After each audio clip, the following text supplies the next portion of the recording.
जय मसीह की। मैं स्टैनली मैकवान, मेरे YouTube channel Hindi Gujarati Bible study में आपका स्वागत है। मेरे चैनल को अभी इसी वक्त सब्सक्राइब कर लीजिए। एक बार प्रभु यीशु एक मंदिर में थे और वहाँ पर सब लोग दान दे रहे थे। उसमें एक विधवा थी, उसने भी दान दिया, लेकिन उसने दान दिया सिर्फ 2 दमड़ी। और प्रभु यीशु ने ऐसा कहा कि सबसे ज़्यादा स्त्री ने दान दिया। तो प्रभु यीशु ने किस तरह से नापा, कैसे नाप कर कहा, इसके पीछे क्या भेद है, वो जानने के लिए इस वीडियो को पूरा देखो। अच्छा लगे तो लाइक कर देना, शेयर कर देना, कमेंट भी ज़रूर करना, लोगों को भी बताना। लेकिन अच्छा ना लगे तो डिसलाइक कर देना, सभी को बोल देना इस वीडियो को मत देखना। लेकिन जो भी करो वीडियो को पूरा देख कर ही करना। लूका 21:1-4। फिर उसने आंख उठाकर धनवानों को अपना अपना दान भंडार में डालते देखा, और उसने एक कंगाल विधवा को भी उसमें 2 दमड़ियाँ डालते देखा। तब उसने कहा, मैं तुमसे सच कहता हूँ कि इस कंगाल विधवा ने सबसे बढ़कर डाला है, क्योंकि उन सब ने अपनी अपनी बढ़ती में से दान में कुछ डाला है, परंतु इसने अपनी घटी में से अपनी सारी जीविका। प्रभु यीशु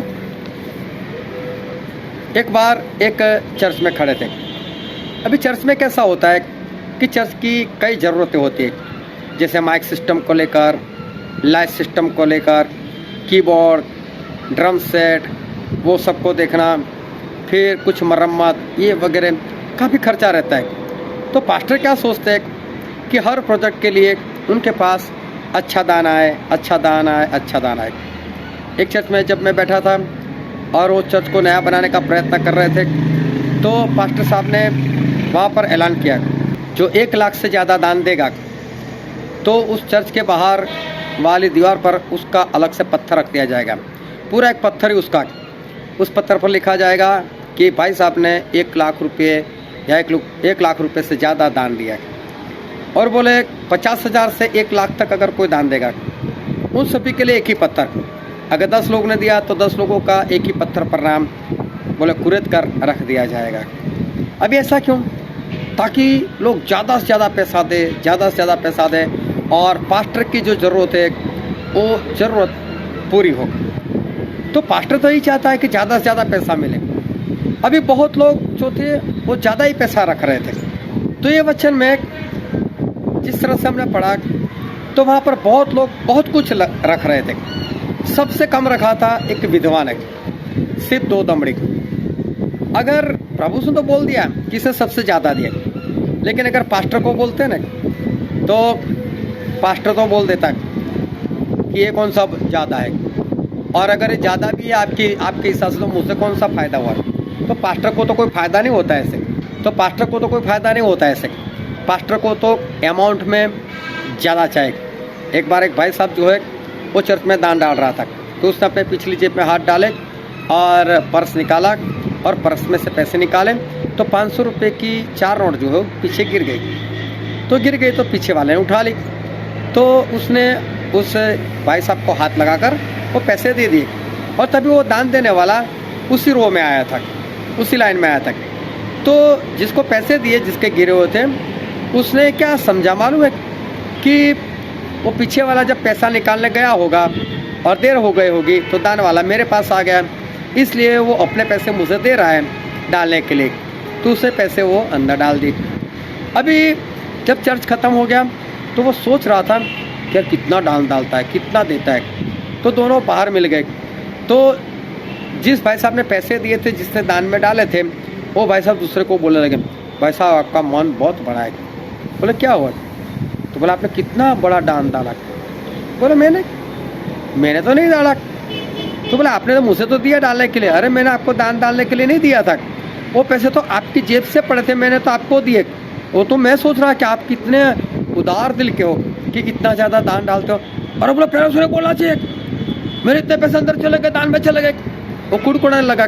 उसको कहा मालूम था कि मेरे ही पैसे। लोग ऐसे दान डालते। लेकिन जब प्रभु यीशु वहाँ थे, तो प्रभु यीशु ने इस 2 दमड़ी वाली को ऐसा कहा कि इससे सबसे ज़्यादा दान दिया।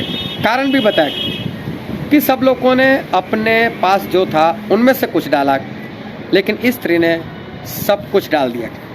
हालेलुया। तो प्रभु यीशु ने किस तरह से नापा जिसके कारण इस दान को ज़्यादा कहा गया। परमेश्वर अमाउंट नहीं देखते, परमेश्वर परसेंटेज देखते। समझो आपके पास 5,000 रुपये, आपने उसमें से 50 रुपये डाले, मतलब आपने 1% डाला। आपका 1% मतलब 50 रुपये। अभी समझो कोई और भी 50 रुपये डालता है, लेकिन उसकी कमाई 500 रुपये है और उसने 50 डाला, तो आप दोनों की अमाउंट तो सेम हो गई। पास्टर का तो दोनों अमाउंट से सेम काम होगा, लेकिन प्रभु से कैसे गिनते हैं? 500 वाले तो अपना 10% डाला, चाहे आपके भी 50 उसके भी 50, लेकिन उसकी अमाउंट परमेश्वर की निगाह में ज़्यादा है, क्योंकि आपका 1% है, इसका तो 10% है। अगर समझ लो किसी की कमाई 100 रुपये है और उससे 50 डाला, अभी देखो तीनों ने 50-50 डाले, लेकिन तीसरे वाले तो अपनी कमाई का 50% डाल दिया, तो परमेश्वर तो वो देखते 50%। तो ये जो विधवा थी उसकी 100% जो उसके पास पैसा था वो सिर्फ 2 दमड़ी था, तो उसने 100% डाला था। तो प्रभु से परसेंटेज के हिसाब से बोला इसने सबसे ज़्यादा डाला। आप ये मत समझना कि मैं ज़्यादा डाल रहा हूँ, आप ये मत समझना मैं बहुत दान दे रहा हूँ। परमेश्वर परसेंटेज गिनते, वो छोटे बड़े का ख्याल नहीं रखते कि छोटा है बड़ा है, वो तो परसेंटेज से हिसाब गिनते। हो सकता है कम कमाई करने वाला आपसे ज़्यादा दे रहा हो, क्योंकि परमेश्वर परसेंटेज से गिन रहे। आप परसेंटेज के हिसाब से कितना दे रहे हो वो आप जानो, लेकिन परमेश्वर अमाउंट नहीं देखते। अमाउंट आपका पास्टर देखेगा, वो पत्थर पर या कहीं पर भी आपका नाम लिखेगा, लोगों के सामने आपको खड़ा करे, इसने इतना डाला, इसने इतना डाला, लेकिन आखिरी दिन में तो परमेश्वर खड़ा करेंगे ना, और परमेश्वर तो परसेंटेज के हिसाब से खड़ा करेंगे। इसके परसेंटेज सबसे ज़्यादा थे। आप किसके हिसाब से दान डाल रहे हो? अगर दान बढ़ाना चाहते हो तो परसेंटेज से डालो। परमेश्वर को आशीष दे। आमीन।